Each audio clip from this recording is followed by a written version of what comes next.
Hello, Divine Ones, we greet you in love. Today, we are so happy and excited to talk with you about your mindset, and today, we want to invite you to consider that the real way you create your life and you engage light skillfully is by creating the state, the conditions, the environment of your mind. You create your experience of your mind. Your mind has the capacity to be and to express in many different ways. Think of your mind as the combination of your brain and your eternal consciousness. It's the way you know your experience, and the experience that you have depends on how you create your mind or your mindset. The reason it matters to do this intentionally is that your mind can be something which gives you pleasure or pain. You've all experienced this. You've all had those nights when you wake up and you're stressed about something, and your mind makes you crazy. You tend to attribute your experience to your mind less when you're feeling positive, but when you're feeling incredible, that's because in your mind too, it's because of your capacity to receive an experience based on your mindset, and all of this is within your control. Today, we want to talk about this because your mind can be open and radiant or congested and depressing. Your mindset is developing all the time, and it's completely of your own making, so you can shape it any way you like. Creating a mind that is shiny and open and available to high frequencies and discovering what it's like to live with that is way to know who you really are. Arrayoflight.com. What if the way you think shaped your mind? What if what you paid attention to shaped your mind? What if what you invested your energy in became established in your mind? What if what you stopped paying attention to just fell out of your mind, was no longer active or present? Well, that is how it works. You create your mind, and your mind entirely shapes your experience. There's two aspects to your mind that we want to speak about. There's the autopilot part that happens without effort, and there's the conscious, intentional part, and we want to give you an example of how that might be beneficial for you and what you can do to shape both parts of your mind in ways that elevate your life. This morning Ailia saw this ad on Facebook. It was for a retreat with the Buddhist teacher Pema Chodron, who she likes, so she watched the video, and the video for the retreat had Pema telling a very simple story. This is the story she told. She was talking about how your viewpoint can change, and we're going to build on this, so let us tell you this short story. You wake up, and you're in bed, and you're inside a house, and it's raining, and because you're inside the house, you hear the sound of the rain on the roof. It's a very beautiful sound, and you've just woken up, and you hear the rain, and it fills you with peace and joy. Then she says, now, if you have an outdoor wedding plan for today, wouldn't your response be different? Yes, and this is where what you've invested in matters. If you have an outdoor wedding plan for today, and you wake up to the sound of rain, you might be inclined to be upset or unhappy or angry, and as Pema pointed out in the video, you discover how the way you think shapes the way you feel. We want to take this further. Of course, in this example, your viewpoint relative to what you had planned for the day and what you woke up to is part of what's going to be in play. This is where it gets really interesting and has to do with your mindset, because if you're a person who has been practicing a mindset of ease and cultivating thoughts that things go your way, if you've been building positive ascending momentum, you might find that you enjoy the rain and expect it to stop before the wedding, leaving the air clear and fresh and everything sparkling and clean and beautiful. See the difference?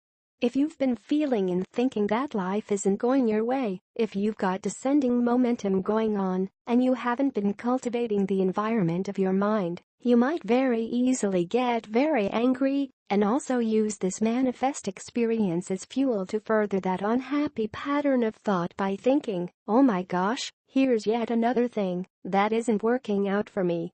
Do you feel the difference in the momentum that gets furthered by your response to this? And do you see how your existing momentum might come into play automatically or intentionally in every moment of your experience? Of course, you do, because you're smart. You realize now that only you can create this momentum in your life, and that you're doing it. You're creating your mindset in the state of your mind day in, day out. The state of your mind has to do with your frequency and how you're focused in your state of alignment, and you can change this. You can change it. You can change it at any time in any moment. I have often made the suggestion to interrupt things and to let go of what's going on, to interrupt what's not feeling good, to reach for anything that gives you a little relief. We go further with this right now by saying any investment you make in a positive mindset benefits you. Any time in your day, you can tell yourself something nice, something positive, something cheerful, something uplifting, something unconditional, even. Every time you do this, you are fostering beneficial ways of using your attention, and you're investing your focus in ways that create your mind in open, spacious, elevated expression. Your mind can be a temple. Your mind can be a temple, a beautiful light-filled space in which divine, high-frequency light flows in, and when your mind functions like this, you feel nourished and held, loved, supported, connected, resourced, abundant, free.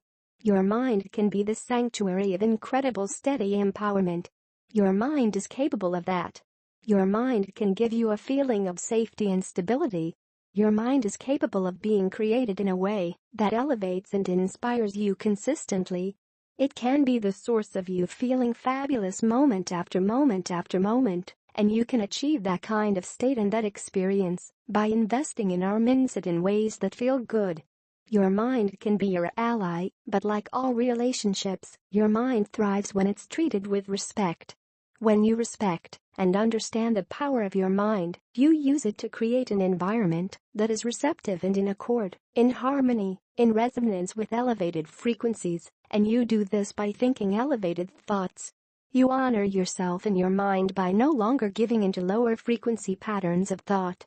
Even though they might come up, and even though they might seem so easy and familiar, when they do come up, you refuse to invest further in them, and when you notice they come up, you pivot. You withdraw your attention from them. You turn, instead, towards something that serves you a little more, something that really honors and respects you. In your thinking.arrayoflight.com, this is wisdom, dear friends, and this is loving yourself. This is honoring yourself and using what you've remembered and your know-how to be the best version of you here that you can be. This is taking excellent care of your mind, because your mind creates your experience, and the environment of your mind matters. You can shape it for yourself in a way that's extremely beneficial, and it's a tremendous gift to everyone else when you respect and honor yourself in this way. Of course, you're free to live in whatever way you choose, but we feel certain that given your tendency to co-create with us, that you too are interested in being here as a conduit of clarity, as a beacon of light and joy, as a presence of fulfillment and love and coherence and clarity. We know that you want to have a wonderful life, and that you aspire to even better experiences. Well, all of that can happen. It's all possible. It's not even hard. It's not even hard, because no matter where you are, and no matter how it's going, and no matter how it's been going, or no matter what has already happened, what's happening next is all about what's happening right now. What is happening right now in your mind, and how are you going to feed your mind today? How are you going to relate to your mind today, thinking about and understanding what we're sharing here? What kind of momentum are you going to build? What are you going to create? Every moment is a fresh start. Use it that way. Use it that way. Use your mind to encourage and support you with positive thought. Understand that you're free to choose whatever you want to think about and what you invest your energy in. When you say even the simplest elevating things to yourself, such as, "Hey, we're doing really great. Let's keep going. Let's stay with it." That alone is so simple, and it makes your life better, and it fosters a more positive mindset. It's really so simple to live, enjoy, and create unconditionally. Light flows at your command, but you have to do it. You have to embrace your freedom of focus. Now, you've learned this, you felt it, and today, we invite you to realize your mind is of our own making, and when you not only invest in thinking positive thoughts in the present, but realize what you invest in creates patterns and habits that serves you, you make life so much easier, because this is how things change and improve in big ways. Imagine how far you can go when the thoughts you think intentionally are positive and encouraging and hopeful and aligned with what you want. And the thoughts that happen on autopilot start to be the new ones you're establishing and also building through positive patterns of thought. That is liberation, and that is living skillfully and wisely and letting the way your beautiful mind works work for you, allowing yourself to create a mindset that stabilizes your life and serves your joy. If you've never considered this a priority before, we invite you today to do so. We are complete,